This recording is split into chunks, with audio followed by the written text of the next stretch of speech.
Good evening, students. Once again, your Santosh Kumar Sinha, the English faculty of English, and welcome to my channel that is called ज्ञान गुरु English. जैसा कि आप लोग जान रहे हैं कि कुछ दिन से मेरा जो सेशन चल रहा है ना, वन वर्ड सब्स्टिट्यूशन से चल रहा है, जो कि आप लोग बचपन में और कंपटीशन में बहुत ज़्यादा पढ़े होंगे, अनेक शब्दों का एक शब्द।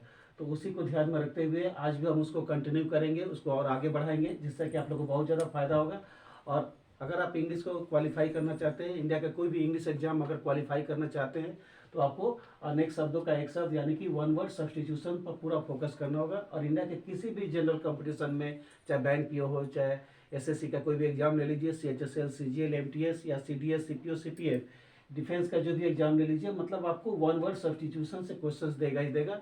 तो उसी को ध्यान में रखते हुए चलिए इसको हम लोग आगे बढ़ाते हैं और उसका आंसर्स क्या होगा उसको भी देख लेते हैं।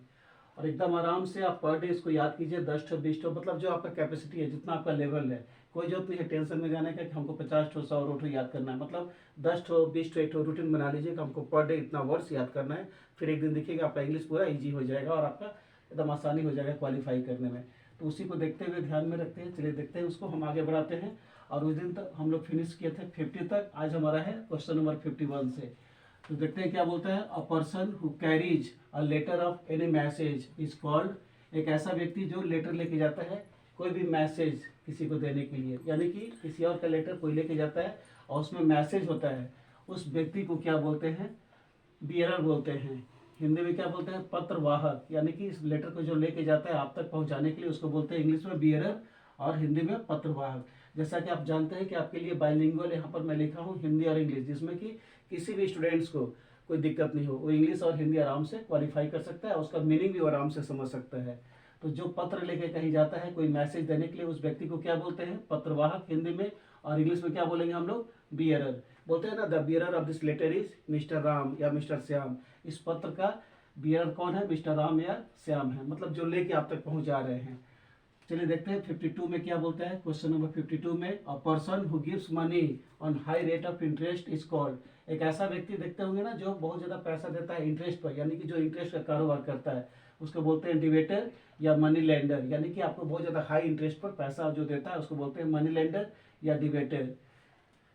क्वेश्चन 53 में बोलते हैं a period of 10 years is called, एक क्वेश्चन भी आया था एग्जाम में, a period of 10 years is called decade, यानी कि युग बोलते हैं। 10 साल के समय को हम लोग क्या बोलते हैं? युग बोलते हैं। बोलते हैं ना कि एक ठो युग बीत गया, 2 ठो युग बीत गया, तो यहाँ पर 10 साल के समय को क्या बोला गया है? युग बोला गया है। और इंग्लिश में क्या बोलेंगे? डिकेड बोलेंगे। चलिए देखते हैं कि क्वेश्चन नंबर 54 में क्या है। A book that provides different types of information, यानी कि एक ऐसी किताब जो आपको हर तरह का सूचना देती है, किसी भी फील्ड से आपको इन्फॉर्मेशन देगी, दैट इज कॉल्ड इंसाइक्लोपीडिया। बहुत बड़ी बुक होती है और उसमें हर किसी तरह का आपको इन्फॉर्मेशन मिल जाएगा। डिक्शनरी में तो खैर मिलता ही है, लेकिन इंसाइक्लोपीडिया में सारा इन्फॉर्मेशन, साइंस से, आर्ट्स से, कॉमर्स से, हर चीज़ से आपको इन्फॉर्मेशन मिल जाएगा। इंडिया का या वर्ल्ड का कोई भी आप जानकारी लेना चाहते हैं तो encyclopedia is the best book, तो उसको बोलते हैं इंसाइक्लोपीडिया। 55 में बोलता है dignified and socially accepted behaviour of someone is called, यानी कि एक ऐसा व्यक्ति जो पूरी तरह से डिग्निफाइड है और सोशली है, एकदम पूरा सोशल है, उसको बिहेवियर को चूज कर लिया गया, चुन लिया गया, उस व्यक्ति को क्या बोलते हैं? डेकोरम, और हिंदी में सुंदरता या शिष्टाचार। मतलब बहुत अच्छा व्यक्ति है, अच्छा उसका विचार है, अच्छा उसका स्वभाव है। उसके बाद बोलता है 56 में the state of being unmarried, यानी कि कुंवारा रहने का जो प्रोसेस है उसको क्या बोला जाता है? इंग्लिश में सेलिबेसी और हिंदी में कुंवारापन। इंग्लिश में CELIBACY और हिंदी में कुंवारापन बोलते हैं इसको। 57 में बोलता है a group of building where soldier live is called, यानी कि एक ऐसा बिल्डिंगों का ग्रुप जहाँ पर सैनिक लोग रहते हैं, दैट इज कॉल्ड बैरक्स। बोलते हैं ना वहाँ पर एक बहुत बड़ा बैरक्स है जहाँ पर बहुत सारे सैनिक लोग रहते हैं। 58 में बोलता है list of people killed in the earthquake is called, यानी कि लोगों का लिस्ट जो अर्थक्वेक में मारे गए थे उसको बोला जाता है डेथ टोल। डेथ टोल यानी कि इस लिस्ट में बहुत सारे लोगों का नाम है जो अर्थक्वेक में मारे गए थे। क्वेश्चन नंबर 59 में बोलता है something that prevents someone from progressing और डेवलपमेंट इज कॉल्ड बैरियर। बोलते हैं ना ये आपका जिंदगी का बैरियर है, यानी कि हर्डल्स है, आपको आगे बढ़ाने से या आगे बढ़ने से रोकता है। यानी कि कोई भी चीज़ या कोई भी आदमी जब आपको आगे बढ़ने से जब रोकता है, या जब कोई चीज़ आपको आगे बढ़ने से रोकता है, बोलते हैं ना आपका लाइफ का बैरियर है, यानी कि बाधा पहुंचाने वाला है, यानी कि लाइफ का हर्डल्स है। तो ये आपका था वन वर्ड सब्स्टिट्यूशन। हिंदी और इंग्लिश दोनों है बाइलिंगुअल आप लोग के लिए। तो चलिए इसको और आगे बढ़ाते हैं और उसका देखते हैं कि हमारा आंसर क्या होगा। तो चलिए देखते हैं कि हम लोग का वन वर्ड सब्स्टिट्यूशन से अगला क्वेश्चन क्या है, उसी को हम लोग कंटिन्यू करेंगे बिना टाइम वेस्ट किए हुए। So let's see what is our question number 60।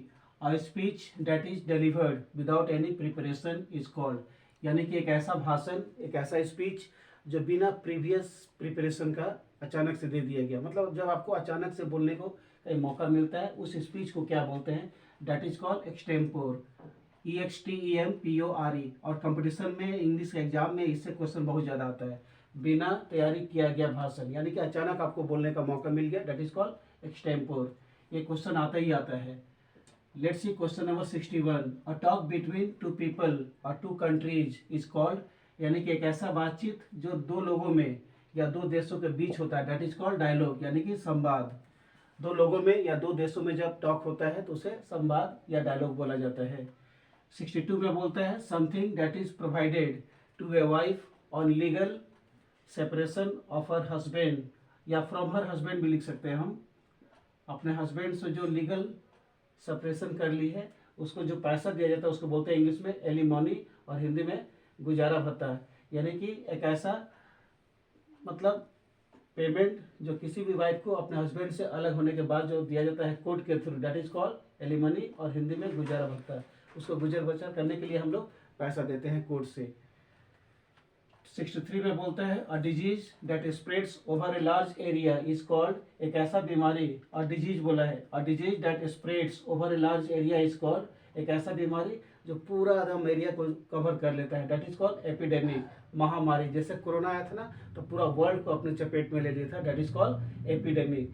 Epidemic और एंडेमिक दोनों में अंतर होता है। एपिडेमिक होता है कि पूरा महामारी का रूप धारण कर लेता है, एकदम पूरा वर्ल्ड एकदम चपेट में आ जाता है, महामारी हो जाता है, ठीक है ना। जैसे कोरोना था, तो इसके पहले प्लेग था, तो उसके पहले हैजा था, क्या क्या था, तो पूरा वर्ल्ड को जो चपेट में ले लेता है, दैट इज कॉल्ड एपिडेमिक।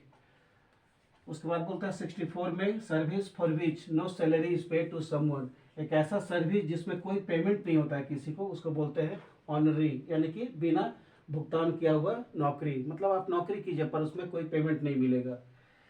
65 में बोलता है अ ग्रुप ऑफ सेलर, यानी कि सेलर मतलब सेलर का एक ग्रुप जो लोग शिप पर काम करते हैं। अ group of sellers working on A ship is called crew, यानी कि हिंदी में क्या बोलते हैं, नाविक दल। यानी कि जो समुद्र में रख के जो जहाज पर जो लोग काम करते हैं, that is called crew members बोलते हैं ना, जो जहाज को लेकर काम करते हैं, और हिंदी में बोलते हैं नाविक दल। उसके बाद बोलता है 66 में a disease that is found at a particular area, एक ऐसा डिजीज जो किसी खास जगह पर पाया जाता है, मतलब सब जगह नहीं पाया जाता है, उसको बोलते हैं एंडेमिक। देखिए यहाँ पर है एपिडेमिक, जो पूरा महामारी का रूप धारण कर लिया, जैसे कोरोना, हैजा, चेचक, प्लेग जो था, ये सब महामारी में था। और जो खास जगह पर जो बीमारी पाया जाता है, किसी पर्टिकुलर एरिया में पाया जाता है, दैट इज कॉल्ड एंडेमिक, यानी कि स्थानीय रोग या स्थानीय बीमारी, किसी पर्टिकुलर एरिया में वो पाया जाता है, सभी जगह नहीं पाया जा सकता है। उसके बाद बोलता है 67 में the scientific study of virus and the disease caused by it is called, यानी कि जब वायरस का जो साइंटिफिक स्टडी है और उस वायरस से जो बीमारी होता है, उस बीमारी को या उस स्टडी को क्या बोलते हैं, वायरोलॉजी। वायरोलॉजी VIROLOGY, तो वायरस के स्टडी को क्या बोलते हैं, वायरोलॉजी। उसके बाद बोलता है 68 में the study of physical features of a place through map और चार्ट इज कॉल्ड, क्या बोलता है, the study of physical feature, किसी जगह का जो फिजिकल फीचर हम जब देखते हैं of a place through map, map के सहारे या चार्ट के सहारे जब किसी जगह का हम स्टडी करते हैं, दैट इज कॉल्ड टोपोग्राफी। आप पढ़े होंगे ज्योग्राफी में टोपोग्राफी, तो हिंदी में बोलते हैं मानचित्र, मानचित्रण, यानी कि मानचित्र के सहारे या मैप के सहारे या किसी और चीज़ के सहारे उस एरिया का हम पर्टिकुलर ज्योग्राफी को स्टडी कर लेते हैं। तो चलिए इसको और कंटिन्यू करते हैं और देखते हैं कि हमारा अगला क्वेश्चन वन वर्ड सब्स्टिट्यूशन से क्या बोलता है। तो चलिए देखते हैं कि आज का हम लोग को फाइनल सेशन का वन वर्ड सब्स्टिट्यूशन से क्या क्या क्वेश्चन है और उसका आंसर क्या होगा। सो let's C question number 69। The study of colours is called, यानी कि कलरों का जो स्टडी होता है उसे हम लोग क्या बोलते हैं, इंग्लिश में क्रोमाटोलॉजी और हिंदी में रंगों का अध्ययन, क्रोमाटोलॉजी CHROMATOLOGY, हिंदी में बोलते हैं रंगों का अध्ययन। 70 में बोलता है the study of earthquake is called seismography.